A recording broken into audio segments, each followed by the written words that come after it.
What is up guys, how are you doing? So really quickly, before today's video starts, I just want to say a quick thank you to Future Cities Catapult for inviting us out. We got to interview HAL24K, the people who gave us these t-shirts, which I totally haven't worn twice in the last 3 days. They have a great sense of humour, they do data modelling, and it's a really interesting video, so make sure to keep watching because the interview is great. We're here with HAL24K. Would you like to introduce yourself and what HAL24K do? Sure. We are an IT company. We are specialized in big data and artificial intelligence. Yep. And these techniques we apply to cities, to governments, counties, and the companies that they employ, the companies that work for these organizations.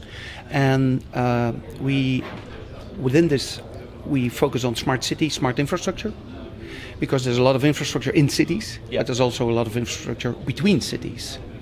And we help with this infrastructure. We focus on maintenance, basically, and we call that smart maintenance, because maintenance is a very costly event. And on the other hand, they need to invest because they want to avoid complaints. Because you run into the issue that London has, where they kind of built a bunch of stuff, haven't maintained it in 40 years, and now they have to rebuild the entire thing. Sure. And maintenance is costly. Yes. And so very often not done in an effective way. So managing a city, like London or every city, there's always a balance between cost and complaints. Complaints being stuff being broken or dirty or not working, right? So it's always this balance. And this is basically running a city. And with smart maintenance, we try to bring them down both. Right. Because we use historical data and all kind of other data sources to do predictions about maintenance needs. For example, an example is a sewage system. A sewage system under London is huge. It's miles and miles and miles. So here they will take a proactive, cyclical maintenance approach. Meaning that every 5 or 10 years they will check all the sewage canals, which is a huge amount of work. And you know what happens with inspection? Hopefully, 95% will be okay, and 5% patch it over. And you need to work on. If you could only know up front that which part would be good and which part would be bad, with predictions we can help a lot there.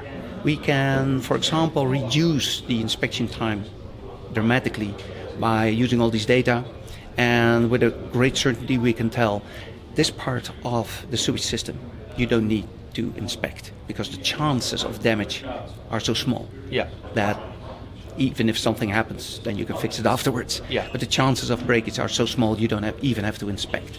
It's better if you focus your resources on this part, and so you are more effective in whatever you do. So the end result is less cost, because you don't waste a lot of time on good stuff, and better quality, because you focus your time where it's needed.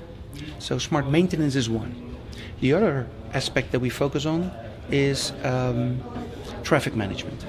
Congestion in cities, of course, is a big problem. London is famous, as many other big cities. Our hotel, just I'm not sure if you guys know this. Our hotel is like not even a mile away. And it took us like 15 minutes to get in this morning. Did you take a car or did you go? Taxi? We grabbed an Uber. It's like a half an hour walk and a 15-minute drive. It's just crazy. It's crazy. Well, traffic congestion is a problem everywhere. There's bicycle programs that they invent to reduce. There's all kind of traffic management systems that they introduce to reduce this. We help on those systems to make those systems smarter, because a traffic management system now is very reactive. It works with thresholds. So whenever a road can hold 10 cars, and there's 9 cars, then if you allow the 10th car, it will be congested. This is what traffic management systems at this moment, if they are in place, could do. We try to put more intelligence behind this, so we don't react when it's almost full, but we predict a lot earlier about possible problems. So you can start adapting flows earlier stages. So the chances of potential problems are a lot lower if you know stuff longer before. So mainly our job is to predict, and longer before, and to predict stuff with a higher accuracy. And we do this with traffic flows, and we also do this with, well, maintenance, possible breakage. But the idea of big data is relatively recent. Yes.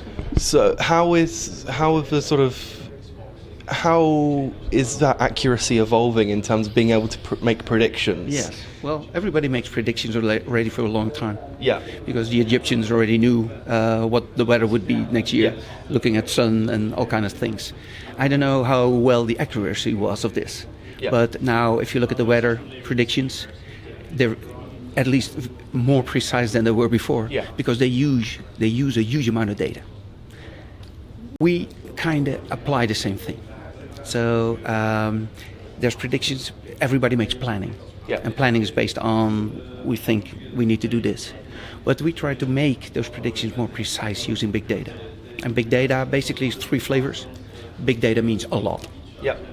Big data also means different sources that you combine.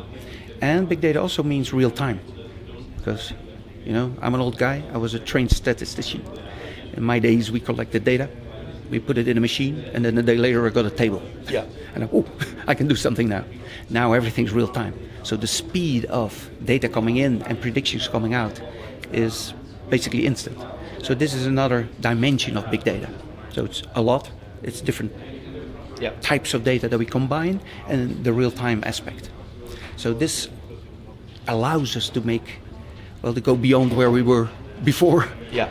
Because real time is also caused by a lot of sensors, a lot of cameras that we can recognize and analyze the pictures.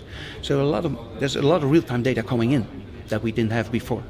So we have a lot more opportunity to make stuff better to use. Brilliant. Thank you very much. Thank you for your time. It was a pleasure.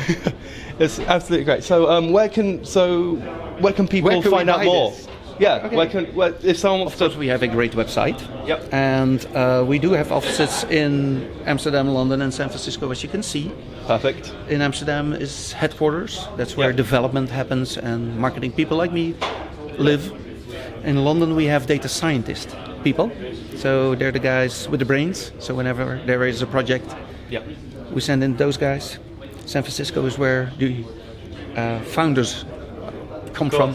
So they keep an eye on the newest technologies and feed that into the company. Brilliant. So the website is good, and of course www.hal24k.com. Perfect. Thank you very much. Okay, my friend. Thank you. It was good.